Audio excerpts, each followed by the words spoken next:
We have covered e-bikes before on the channel, but not 3 e-bikes together at the same time.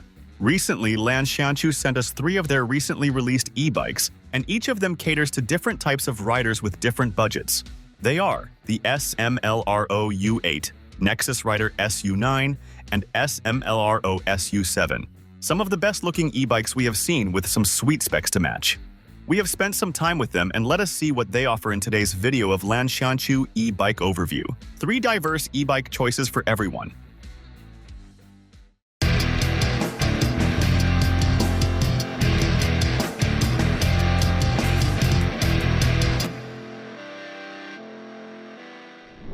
The smlro U8 has that cafe racer aesthetic and looks like it was aimed at younger people. For us, it is one of the best-looking e-bikes we have seen.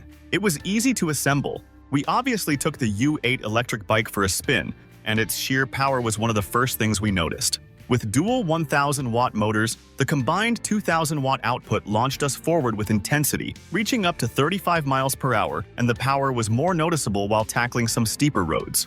However, with great power comes a need for control, and we found that the 20-inch by 4-inch fat tires paired with the front and rear hydraulic disc brakes provided a solid grip and dependable braking. And stopping in under 2 seconds was reassuring, especially on slicker surfaces. The dual 48-volt batteries, totaling 40.2 amp-hour, are rated for 70 to 100 miles. From our experience, we got a bit more, around 90 to 110 miles.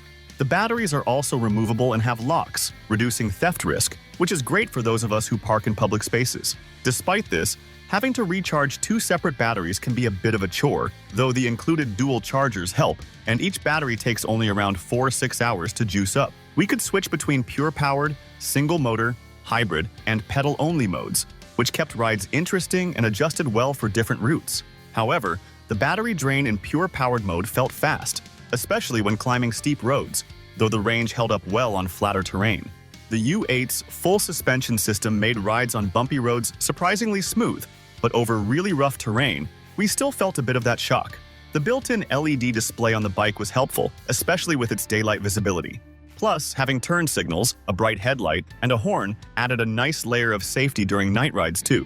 With thoughtful additions like the rear rack, fenders, and a mobile phone bag, we also felt equipped for both commutes and leisurely rides. But with all these added features, the weight of the U8, around 108 pounds, made it difficult to carry or transport if the battery died or if we needed to lift it up the stairs.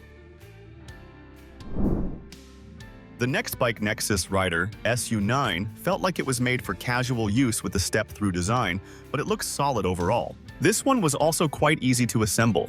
Now riding the SU9 electric bike was a mix of exhilaration and practicality.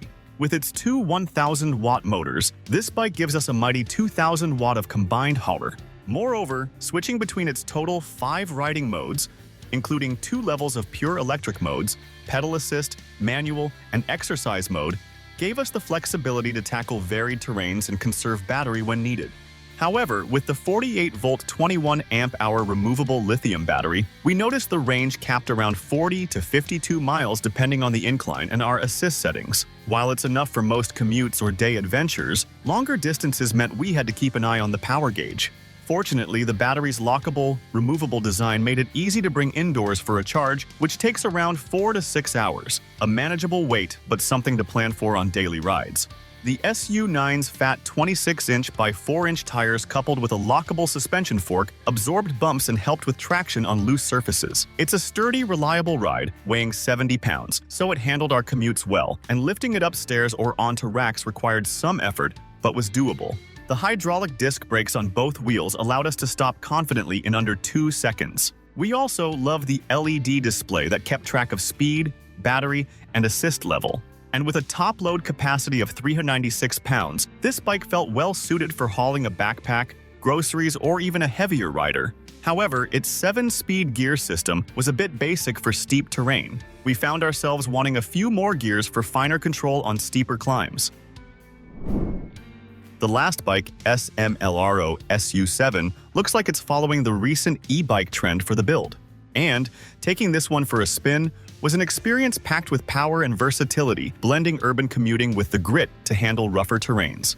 The dual motor setup, a 48-volt 1,000-watt brushless front motor and a 1,000-watt rear motor, combined for a 2,000-watt output, letting us switch between rear-wheel drive and all-wheel drive modes with the click of a button. Having that option made it easy to adjust to different surfaces, and we could tell the difference when we switched to all-wheel drive on steeper hills. The speed on this thing is impressive, hitting 35 miles per hour with ease in pure electric mode. The 48-volt 22.4 amp-hour detachable lithium battery gave us a good range, roughly 30 to 40 miles in pure electric and up to 56 miles in hybrid pedal assist mode, though we noticed battery drain was quicker than expected on steep inclines or in all-wheel drive. Charging was simple with the detachable battery and took about 4 to 6 hours. The bike feels sturdy and can carry up to 400 pounds, ideal for riders of all sizes or if we're carrying a backpack with gear. The Shimano 7-speed gearing was sufficient, though we would have appreciated an even wider range for those extreme uphill stretches. One thing we really loved was the full hydraulic braking system, offering precise, responsive stopping power. The full suspension, with a lockout front fork and rear shock, gave us a surprisingly smooth ride, especially on bumpy trails and cracked pavement. Combined with the comfortable, breathable saddle, long rides were much more enjoyable. However, at 70 pounds, the bike isn't light, so lugging it upstairs or onto a car rack took some muscle.